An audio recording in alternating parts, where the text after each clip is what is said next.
Ever since we started the channel around a year and a half ago, we've had more and more people walk up to both Barney and I asking us what are the books that we're reading. So today I thought it'd be a good idea to go around my room and show you guys what are the books that I own, both the ones that I've read and I haven't read. So let's hit it. So I'll start with this small shelf that I have here, which is not the most organized. These are the books that I have close to my desk because I use them very often. So I have all my CFA books, which I don't think need more explanation, but I use them every day to study, so that's why I have them there. And mostly I keep my personal finance books because I often reference them when I want to update my 401k or my IRA. So we have my favorite one, which is I Will Teach You to Be Rich by Ramit Sethi, and it's actually the only one of the personal finance books that I have here that I've read. But I have some like the Total Money Makeover by Dave Ramsey, the very famous radio host and personal finance connoisseur. I also have A Millionaire Next Door, and kind of random, I have The Fifth Vital, which is the autobiography of a YouTuber that I like called Mike Malak, and I got it recently, so that's the only reason why it's here, but it usually doesn't go here. Let's go to the other one. So next, I have the books that I have in my nightstand, which is kind of a weird mix of the books that I'm reading right now, or the ones that are half read, or the ones that I was gifted recently. So the most important one is actually the one that is not standing. It's the one that is free, which is this one. It's a book that I'm reading right now, which is why it has the little light that I use when I read at night.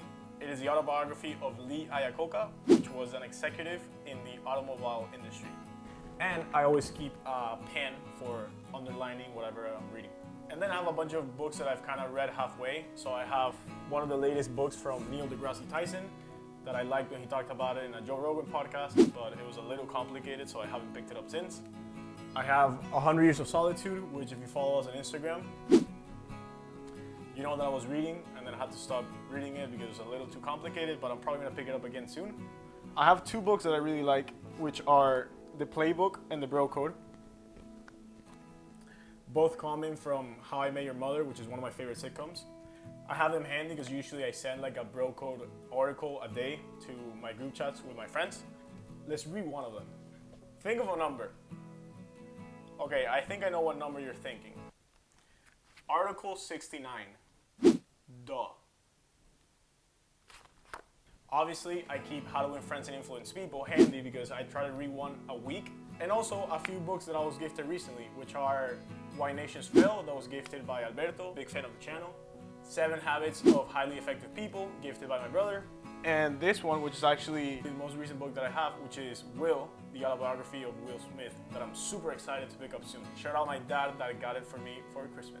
And lastly, I have my bookshelf, which is where I have the majority of my books. If you like reading books physically, like I do, you're gonna start probably gathering a lot of them, and there's gonna come a point where you're gonna start thinking, how do you organize them, which is super fun. What I did is that I organized them by read and not read. So I'll start with the ones that I haven't read. So first, I have a few of the books that my dad gave to me, which are kind of old, but pretty cool. Then I have the self-help management part. So I have Think and Grow Rich, which is a really good book. Then I have Atomic Habits, which I want to pick up soon because it's super recommended by everyone. Good to Great, also a great book about management that everyone recommends as well. Then I have my business, finance focused books. So I have to start with a joke that we always tell on the channel, which is that any person that likes finance or studied finance in college, including myself, has a copy of The Intelligent Investor that no one has read. The only person that I know that has read this book is Barney. So shout out to Barney that actually read it. It's like 700 pages long. It's a little too long.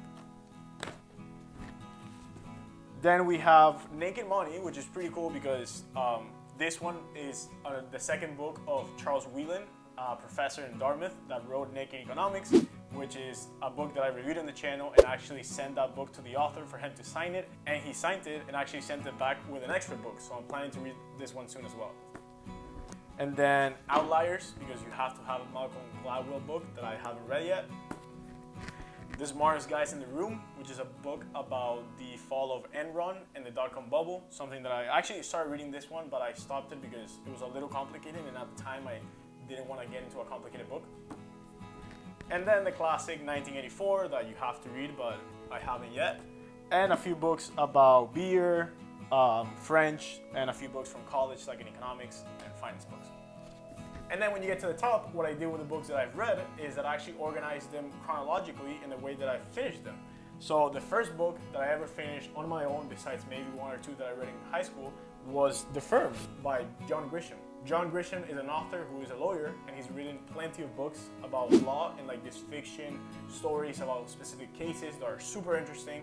It's like 500 pages, and I finished it in like 2 weeks because I was super hooked into it. So I really recommend it. Then the first self-help book that I ever read was actually The Subtle Art of Not Giving an F, which is one of my favorite self-help books. And I always say that it's the most millennial book out there because all millennials read it, but it's actually really good and it lived up to the hype. So I recommend it. Then one of my favorite books, it is Random Walk, which is, they say, one of the most important books about finance. And I like this book so much that I also sent it to the author, and the author sent it back, signed, which is huge. Then I have the autobiography of Phil Knight, Shoe Dog, which is pretty famous, super high recommended autobiography. Then I have Bad Blood, which you might have heard recently because Elizabeth Holmes, the person who this book talks about, was just found guilty of fraud. So she's gonna be going to jail soon, probably.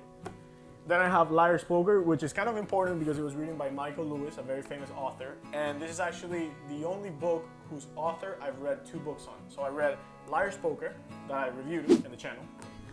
And I also read Moneyball, which I also reviewed in the channel, and I compared it to the famous movie. And they're both written by the same author, so it's the only author that I've read 2 books on. What else, besides all these following? I have Rich Dad Poor Dad, which I've also talked a lot about in the book, in the channel. But I read it in Spanish, and it's like a copy from like the early 2000s of my dad. Then I have The Communist Manifesto, which needs no introduction, but I also read it in the channel. Why We Sleep, a really good book about why we sleep and sleeping in general, which has helped me tremendously in improving my sleeping habits, and I really recommend it, but it's pretty technical, so if you don't read that much, I wouldn't recommend starting with this one, but you can pick it up later on. What else?